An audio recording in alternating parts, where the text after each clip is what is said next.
¿ya?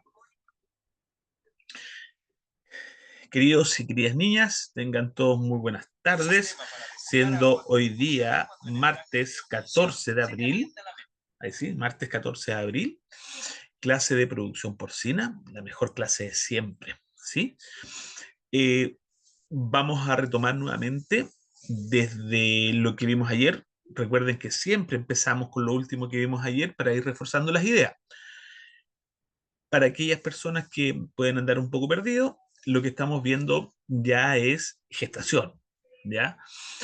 Partimos viendo características de una hembra en pubertad, en crecimiento todavía, de un macho en pubertad, siguiendo el crecimiento. Después de eso vamos a tener una hembra terminando su pubertad que está óptima para eh, ser una hembra gestante en la medida que cumpla los requisitos para mantener una gestación posterior.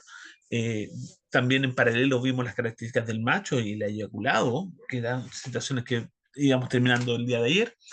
Vimos también incluso evaluación de eyaculado, vimos la fase del eyaculado, la evaluación de un eyaculado. De una u otra forma vimos que el eyaculado, la muestra, se trabaja siempre refrigerada, diluida a razón del volumen y concentración. Eh, Dicho aquello, lo que empezamos a ver ayer era esta situación maravillosa que es la gestación, entendiendo que la gestación es un proceso por, por del todo natural, asociado principalmente de algunas características tales como eh, la concepción o de una u otra forma la formación de huevos fertilizados. Y después de aquello viene lo que reconoceremos como el reconocimiento materno-fetal. Este concepto del reconocimiento materno-fetal, que está asociado a la placentación, es una situación que ocurre cercano al día doceavo, entre el día 9, 13, muy cercano al día doceavo. En casi todos los mamíferos ocurre prácticamente en la misma temporalidad. Más bien pasado el día 10 es cuando existe esta situación de que eh, el útero reconoce a este embrión, y en este reconocimiento embrionario el embrión tiene una relación íntima y estrecha formando un órgano transitorio llamado placenta. ¿Ya?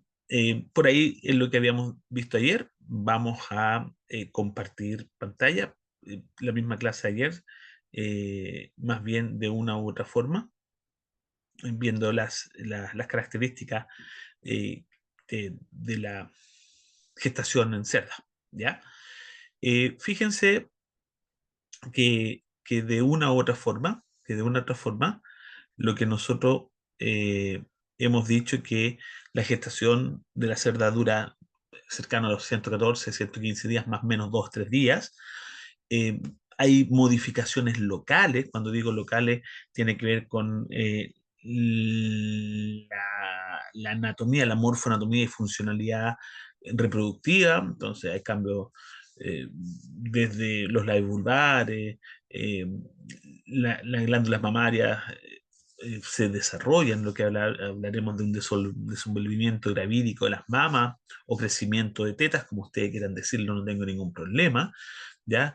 Este crecimiento, este desarrollo tiene que ver principalmente con un eh, desarrollo de tipo glandular mamario, ¿ya? Y por supuesto las partes, órganos funcionales anexos a las mamas, como son los pezones, que nunca hay que olvidar que también hay un desarrollo de pezones, ¿ya? Y por supuesto que localmente también hay un abultamiento, tumefacción de las mamas. De forma general, yo tengo desde cambios, comportamientos, hasta la suspensión de la ciclicidad ovárica, que es lo más típico, ¿ya? Pero dentro de las cuestiones también que existen, dijimos que hay una cosa que es muy propia de todas las mamíferas, que es el anabolismo gravídico. O sea, la capacidad de tener crecimiento de tejido por la gestación. Esta es una situación muy propia de todas las mamíferas, ¿eh? Todas las mamíferas presentan anabolismo gravídico. solo un paréntesis, yo no sé si dentro de las colegas que están aquí presentes hay algunas que son madres, yo supongo que sí, y seguramente cuando fueron madres, o quizás que son en este momento algunas chiquillas que esté gestando, se dan cuenta que, oye, se come una galleta de soda, come una galleta de agua y engorda. Claro, porque eso hacen las mamíferas. Tienen una super capacidad de digestibilidad de prácticamente lo que se consuma. Hay que entender de que este anabolismo de tipo gravídico tiene dos fases en el caso de la cerda. Una primera fase que es un anabolismo de tipo lipídico hasta el día 70, 80 de gestación, para después pasar a un anabolismo 100% proteínico. ¿Ya? Vuelvo un poquito atrás, aquí la imagen está representándose el inicio de la presentación, muy reconocida después del día 12 de la inseminación artificial, entendiendo que la placenta es un órgano muy funcional, transitorio, propio de la gestación, formando una unidad muy estrecha entre el feto y la relación íntima endometrial. Esta placenta tiene funciones de tipo metabólica, de almacenamiento, endocrina, de transferencia, de intercambio, protectiva. Hay una serie de funciones, ¿ya? Todas las placentas tienen esas funciones, más aun cuando también sabemos que existen diferentes tipos de placenta. Las placentas se pueden clasificar de dos grandes formas. Uno, morfoanatómicas, o sea, macroscópicamente, y macroscópicamente, en el caso de la cerda, es una placenta de tipo difusa, más aun cuando usted sabe que existen placentas de tipo eh, zonales, cotiledones, discoidales, dependiendo de la especie. Y desde el punto de vista microscópico o microanatómico o histológico, como usted quiera decirlo, ¿ya? Va a depender del número de capas presentes y o, dicho de otra forma, eh, la relación íntima que puede existir entre la fase eh, maternal versus la fase fetal, ¿ya? En el caso de la cerda, desde el punto de vista histológico, es de tipo epiteliocorial, ¿ya? Es la que menos relaciones íntimas presenta desde el punto de vista de la proximidad con vasos sanguíneos maternales, a cambio de la hemocorial, que es la que presenta mayor relación de vasos sanguíneos entre la fase maternal y la fase fetal, ¿ya? Eh, lo digo de otra forma. En una placenta de tipo hemocorial, los vasos sanguíneos maternales están íntimamente asociados al corion de tipo fetal, ¿ya? Eso hace que en el desgarro placentario propio del alumbramiento, en el proceso final del parto, hay ruptura de vasos sanguíneos.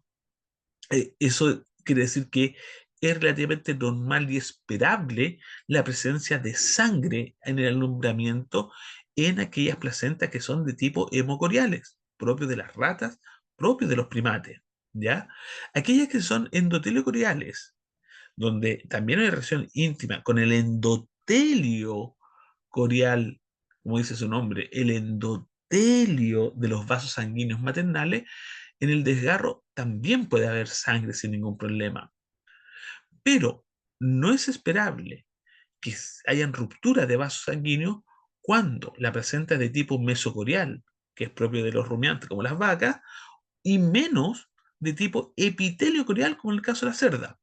Eso ya nos aproxima a la siguiente idea que lo dije ayer, pero lo vuelvo a repetir. En un parto, en una cerda, en lo general, no es esperable ver sangre, porque no hay ruptura de vasos sanguíneos maternales. Eso quiere decir que si en un parto de una cerda yo presento evidencio sangre, lo más seguro que esté asociado a una distosia. Ya entenderemos que las distocias en la cerda son extremadamente poco frecuentes, ¿ya? Vamos a ver inmediatamente lo que es una distosia, las causas de distosia, pero en la práctica, distocias en el caso de los cerdos es muy poco frecuente. Aquí tenemos de una u otra forma, tenemos los diferentes tipos de placenta en esta imagen, insisto, desde el punto de vista macroscópico, lo que se presenta aquí es una placenta de tipo difusa, ¿ya? Donde el feto se encuentra centrado en el centro de esta placenta y son individuales, por supuesto, en cada uno de los lechones, ¿ya? Aquí volvemos a decir esta idea de la gestación y la capacidad que tienen las hembras gestantes de aumentar de peso, dado principalmente por un aumento de la asimilación de los nutrientes, un mayor aprovechamiento de la energía de tipo metabolizable y, por supuesto, manifestado con una mayor intensidad, con menor aporte alimenticio. O sea, dicho de otra forma, la hembra, que es propio de las mamíferas, la hembra en gestante crece más, ¿ya? Crece tanto porque hay formación de tejidos maternales, ya sea si esta chía tiene que seguir creciendo, hay aumento de peso con la edad, más o menos 20 kilos cada parto, estabilizándose muy cercano al cuarto parto, y también hay crecimiento de tejido mamario, ¿ya? Y hay que entender de que también hay crecimiento del tejido intrauterino, que es el crecimiento de los fetos. Eso hace que estos dos motivos, la cerda crece, ya aumenta de peso. Habíamos dicho que la primera fase siempre es de tipo lipídica y la segunda fase es de tipo proteica. ¿Ya? Eso es más o menos lo que habíamos visto hasta ayer. Pero si nosotros tenemos este encuentro íntimo de la fase masculina, o sea, el berraco, a través de una inseminación artificial, sabemos también que puede ser a través de una monta directa, pero en nuestros sistemas intensivos modernos lo hacemos a través de inseminación artificial.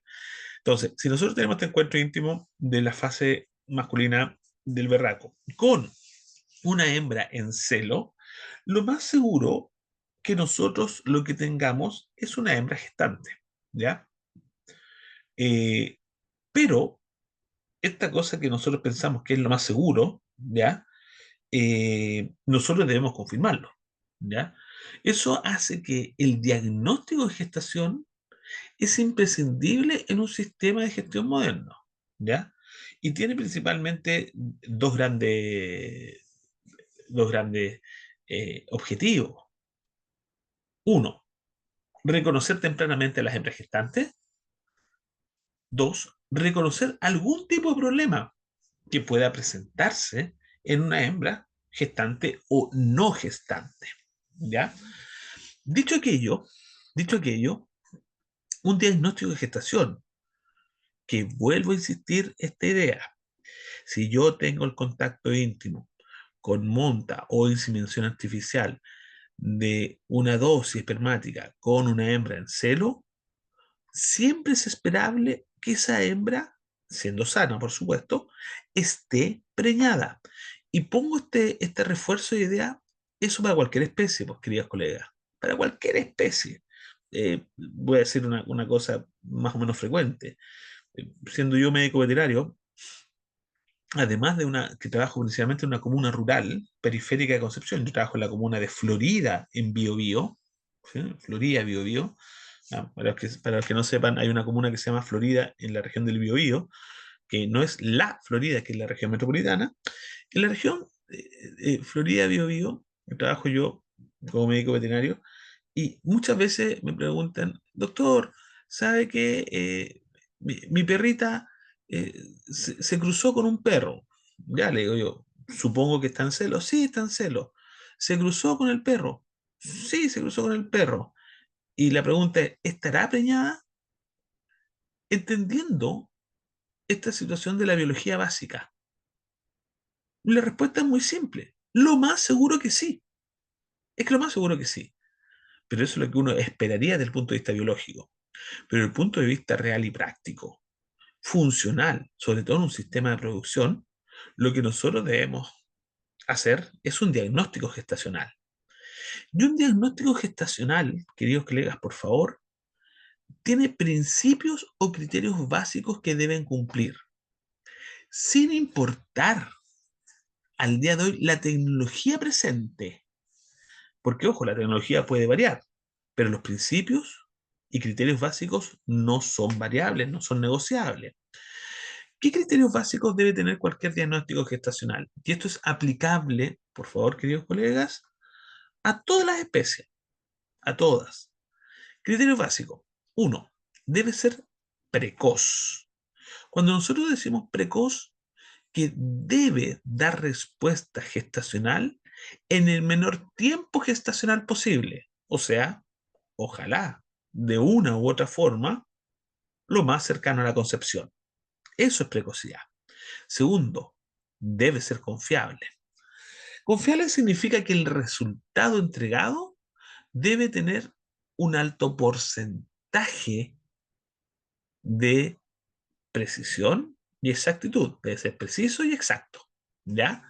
Dicho de otra forma, si está preñada, está preñada. Si está seca, está seca. Eso quiere decir con confiabilidad. Tercera característica.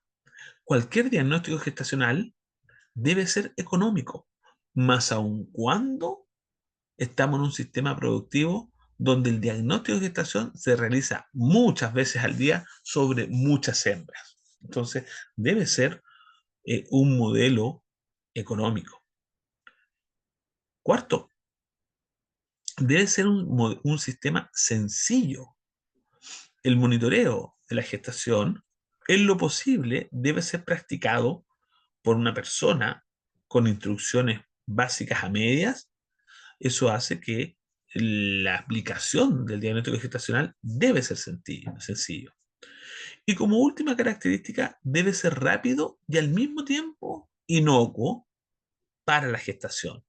¿Ya? O sea, debe dar una respuesta rápida y al mismo tiempo no debe provocar algún daño ni a la madre ni a ni a las crías gestantes. Dicho aquello, dicho aquello, eh, yo siempre cuando estoy en esta clase les digo a todos los estudiantes, a todos los señoritas, caballeros presentes, que pensemos en diagnósticos gestacionales humanos, ¿ya? Por ejemplo, el diagnóstico de gestación, a través de estos test, perdón, de estos test domésticos, caseros, en base a una pequeña muestra de orina. Entonces, fíjate cómo ese test, de una u otra forma, cumple todos estos requisitos. Primero, ¿es precoz? Sí, es precoz, porque ¿qué es lo que detecta ese test? En el caso de los humanos, si es que alguien sabe, lo puede ir escribiendo, pero lo que detecta el test, ¿sí? Estoy hablando, esto es lo que llamamos generalmente los pronosticón humanos, estoy hablando en humanos, ¿ya? Detectan a través de la orina la presencia de una hormona que solo y solamente se libera en gestación. Usted me puede decir, profe, pero es que a mí me pasó, o profe, yo conozco un caso de que no. Sí, por supuesto, siempre pueden existir algunos casos que están dentro del error biológico, pero en la práctica, eh, la evaluación de gonadotropina coriónica humana que se libera a través de la orina, solo se libera en gestación, ¿ya? Y la pregunta es, ¿y cuán precoz es en la medida que exista la placentación? O sea, una vez existiendo el reconocimiento materno-fetal, ¿sí? Va a haber placentación, y si hay placentación, hay liberación de gonadotropina coriónica humana. Eso hace que más o menos en el caso de los humanos, en el caso de las mujeres en este caso, muy cercano al día 12, 14, yo puedo tener diagnóstico gestacional, ¿ya? Bajo esta característica del precoz. La pregunta, ¿es confiable? Sí, estoy haciendo un análisis para los que andan perdidos, para que no se pierdan. Estoy haciendo un análisis de los test de orina humanos, ¿sí? Bajo estos criterios. ¿Es confiable? Sí, la tasa de efectividad y de precisión que tiene los test humanos de orina simple son muy cercanos al 96-98%. ¿Ya? Son altísimos. ¿Sí? Tercero, ¿es económico? Son bastante económicos. De hecho, son mucho más económicos que otro test u otro diagnóstico gestacional. Es sencillo, súper sencillo, pues es una muestra de orina nomás, pues. Que de hecho la orina puede ser aplicada directamente a una parte del test, ¿ya? Rápido, más que rápido. Los 10 minutos más angustiantes o los 10 minutos de máxima felicidad, dependiendo tu momento de vida, ¿no es cierto? Son súper rápidos. Son inocuos, por supuesto que son inocuos, tanto para la madre como para la gestante, en este caso para el feto, ¿ya? No hay una intromisión. Eso hace que, por eso son tan útiles esos test. La pregunta es, con nuestros animales, ¿tenemos un test así de rápido con esas características? Hoy día la tecnología puede que no lo tengamos. Es una cosa de tecnología, ¿ya? Eh, Ahora, este año, o sea, una tecnología desde el punto de vista masiva, pero a lo mejor, y solamente digo a lo mejor, el día de mañana, el día de mañana, siguiendo estos mismos criterios, una cerda, a lo mejor el día de la inseminación, inmediatamente después de inseminada, yo le voy a poner un parche cutáneo, ¿sí? Que tiene la capacidad de estar pegado 15, 20 días en la piel y a lo mejor vira de color o cambia de color a color rojo para decir no está preñada, a color verde para decir está preñada, ¿te fijas, no? Y a lo mejor esa tecnología la podríamos ocupar con cerdas, con vacas, con yeguas, con lo que sea, ¿no es cierto? Entonces, ¿qué les quiero decir, queridos colegas? Que una cosa es la tecnología actualmente diseñada y otra cosa son los criterios, y los criterios no van a variar. Entonces, ¿qué criterios son los que nosotros tenemos hasta el momento?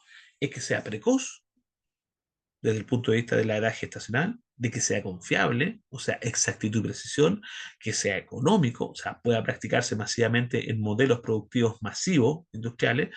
Cuarto, que sea sencillo de aplicar y de leer el resultado. Y cinco, que sea de rápida interpretación y que no provoque daño. ¿Ya? Dicho aquello, ¿qué es lo que tenemos hoy día en la producción de cerdo? Hoy día tenemos técnicas diagnósticas que podemos decir a campo, o sea, que se aplican directamente en el campo, y otras técnicas diagnósticas que se realizan en laboratorio, ¿ya? Eso quiere decir que se toma una muestra y se envía a un laboratorio, ¿ya?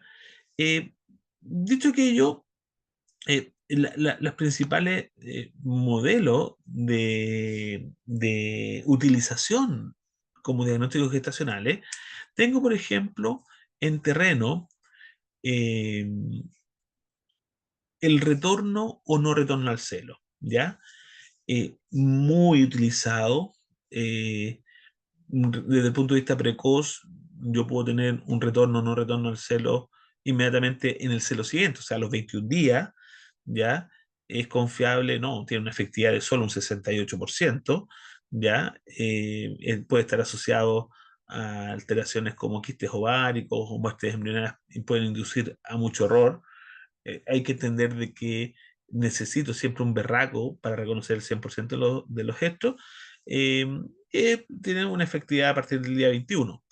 Eh, en la industria porcina, el método retorno o no retorno al celo sí se utiliza, pero se utiliza inicialmente y solo inicialmente se utiliza para hacer un screening rápido, o sea, para hacer una discriminación rápida. Uno debería entender de que aquellas hembras que fueron inseminadas y que a las 3 semanas, o sea, a los 21 días, no entran en celo, uno podría decir esa hembra está gestando. Pero como tiene una efectividad de solo un 68%, sabemos que hay un grupo de hembras que no van a entrar en celo y no están gestando, y hay algunas hembras que incluso entran en celo y sí están gestando. ¿Ya? Eso hace que de una u otra forma el método no retorno al celo tiene una baja efectividad, pero se utiliza mucho porque es muy barato, es muy fácil hacerlo. ¿ya? Necesita solamente tiempo y un macho celador. Otro método, y que en el caso de la cerda no se practica, pero eso no significa que no se pueda hacer, es la palpación transrectal, ¿ya? La palpación es una prueba simple, es una prueba rápida, sí requiere una altísima capacidad del operador, ¿ya?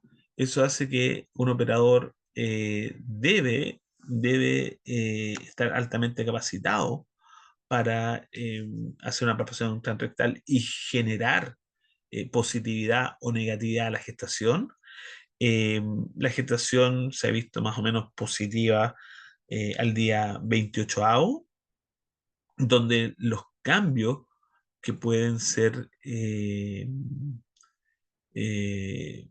remitidos, los cambios que yo puedo encontrar son principalmente aumento de diámetro y aumento de grosor de la arteria uterina media, similar a lo que se presenta en vacas gestantes.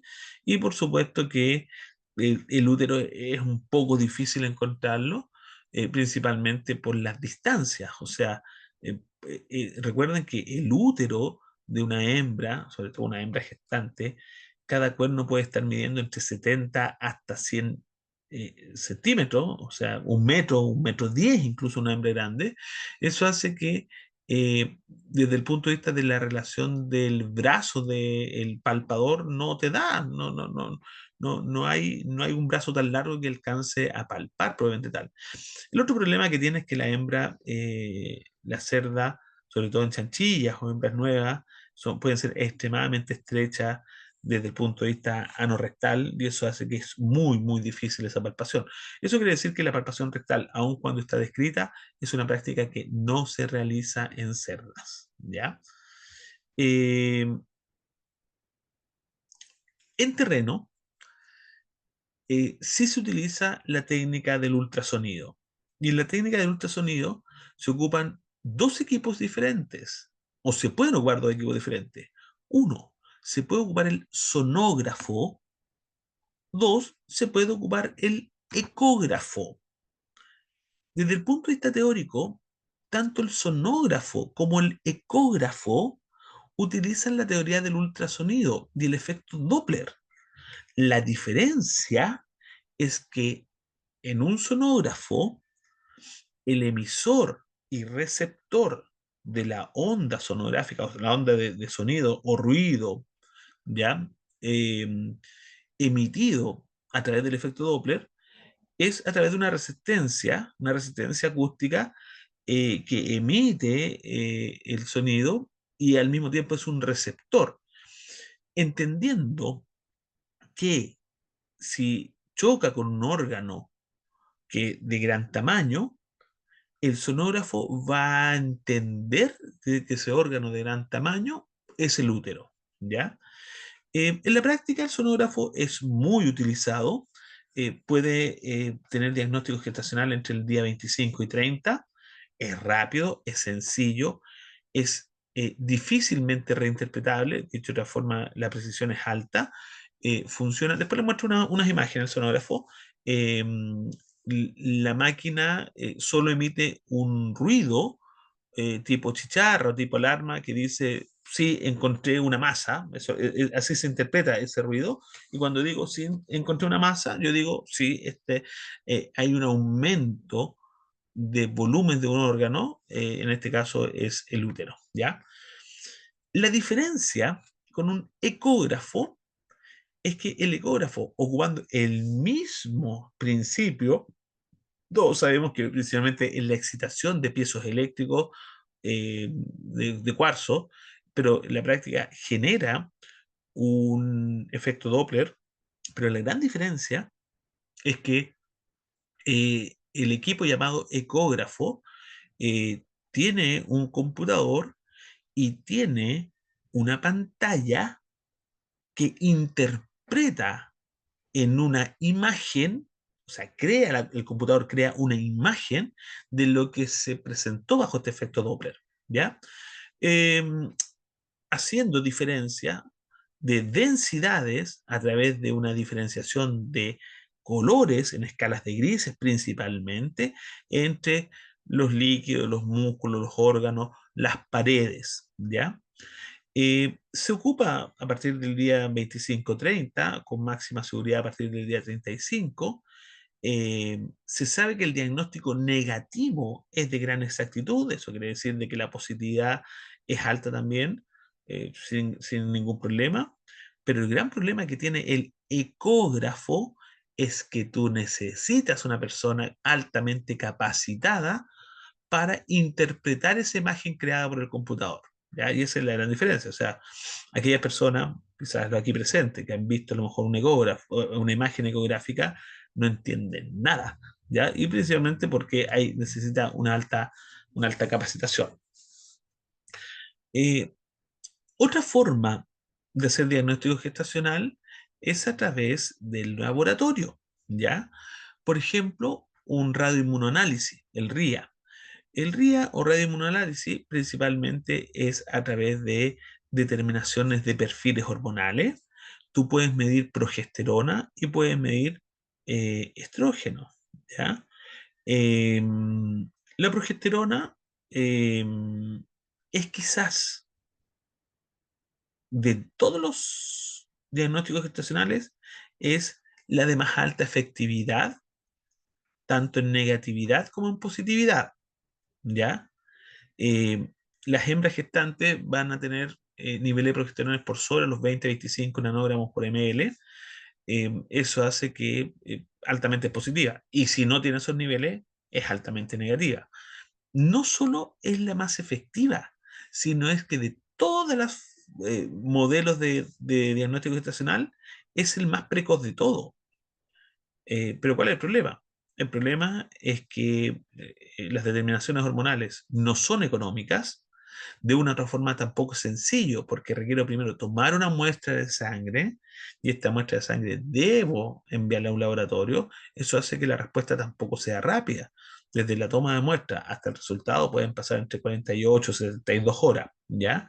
Eh, si es confiable, si es precoz, pero tiene otros problemas, ¿te fijas? Entonces aquí está el equilibrio, cuál es el método, ¿ya?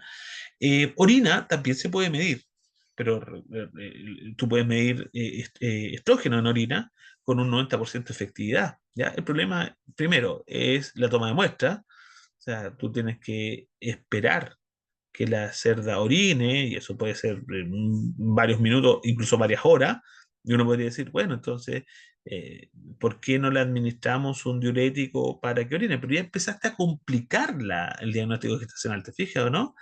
Entendiendo que también tú puedes medir estrógeno sérico, en este caso en muestra de sangre, el sulfato de estrona, más o menos al día 25 de gestación, pero con la complicación de que no es económico, no es sencillo y tampoco es rápido el resultado, ¿ya? Otra forma de laboratorio, además de radioinmunoanálisis, es la colposcopía, ¿ya? La colposcopía, que es la evaluación del fondo vaginal, donde yo puedo evaluar citología vaginal, principalmente es tomando una muestra a través del colposcopio del fondo vaginal y ver el cambio de los estratos celulares, dependiendo si la hembra está en estro, si la hembra está en metaestro, en diestro o si está en gestación, ¿ya? La confiabilidad es alta, es súper alta, pero requiero la toma de muestra, llevarlo al laboratorio, a pesar de que es una distinción bastante rápida y simple, sí requiero la interpretación de los estratos, ¿ya? Por parte de un profesional, de un técnico altamente capacitado. Eso hace que de una u otra forma complica ese diagnóstico gestacional, más aun cuando es bastante bueno, ¿ya? En la práctica, ¿qué es lo que tenemos? Como método recomendado, de una parte, tenemos el diagnóstico por retorno o no retorno al celo con un macho, más el uso de un sonógrafo y o un ecógrafo, y eso va a depender de la evolución tecnológica que tenga el plantel, el criadero. Fíjate de lo que veo en la imagen. En una parte veo una hembra con operador que está haciendo diagnóstico de gestación por retorno o no retorno al celo, y ahí tengo un macho que está inmediatamente al otro lado. separado por una cerca, por una valla, ¿ya? Si la hembra no retorna el celo, o sea, tiene celo negativo, uno puede pensar de que está gestando. Si uno al mismo tiempo le suma el sonógrafo y se fija que hay una silueta de una cerda donde se presentan en tonos más grises un pequeño abultamiento superior que es la vejiga, ¿ya? Y después hay un abultamiento un poco más grande de tejido que es donde está posicionado topográficamente el útero. Y ahí uno ve una mano con un aparatito, se proyecta, ese es el sonógrafo. Aquí vemos el sonógrafo, lo que está a su derecha es el sonógrafo. Insisto, es un emisor de una onda de sonido inaudible, no se escucha, ¿ya? Pero el receptor tiene una chicharra. Cuando encuentra el abultamiento, suena la chicharra y uno dice, sí, hay un abultamiento, es el útero, siendo el útero, está gestando, ¿ya? A la mano izquierda hay dos fotos que se presentan a través de ecógrafos de campo. Hay ecógrafos de campo, hoy en día la tecnología hace que son ecógrafos bastante pequeños, bastante fáciles de trabajar, bastante cómodos de trabajar, pero ya, de hecho, hay unos que son de muñecas, otros que son bastante chicos, que permiten mancharse, permiten mojarse, incluso con orina, con feca, son muy bien sellados, son de alta calidad, son caros, eso sí. Eh, y el transductor, entendiendo que primero es transabdominal, o sea, desde afuera, lo que lo hace muy cómodo, muy similar al sonógrafo, ¿ya? Eh, y de una u otra forma eh, pueden utilizarse a campo. El gran problema es que tú requieres un profesional, o sea, un médico veterinario, que haga diagnósticos gestacionales en un plantel de forma permanente o un técnico altamente capacitado en ecografía. ¿Ya? Esta tabla que presento aquí es una tabla universal de eh, inseminación artificial e inmediatamente te dice la fecha probable de parto. Por ejemplo, si hoy día es día 14 de abril, entonces yo busco abril 14, aquí donde está el cursor que está en celeste, la fecha probable de parto es el 5 de agosto y aquí de una u otra forma yo lo tengo. ¿Ya? Solo para ir terminando esta idea, y para no cansarlo, ya que me queda solo un minuto, dice que el objetivo primordial de cualquier productor es que la cerda gestante llegue, uno, al final de la gestación con el máximo número de fetos que de una u otra forma permita su viabilidad como lechones después del parto. Entonces, la viabilidad del lechón después del parto está asociada principalmente con el peso al nacimiento, ¿ya? Y por supuesto que nuestro objetivo principal es proyectar la estabilidad productiva tanto en el número de lechones como en la calidad del lechón al parto. Entendiendo que el número de lechones debe ser muy cercano a los 12, 14 y un peso, ojalá superior al kilo 200. Entre el kilo 200 es el peso. Me queda nada, chiquillos. Ustedes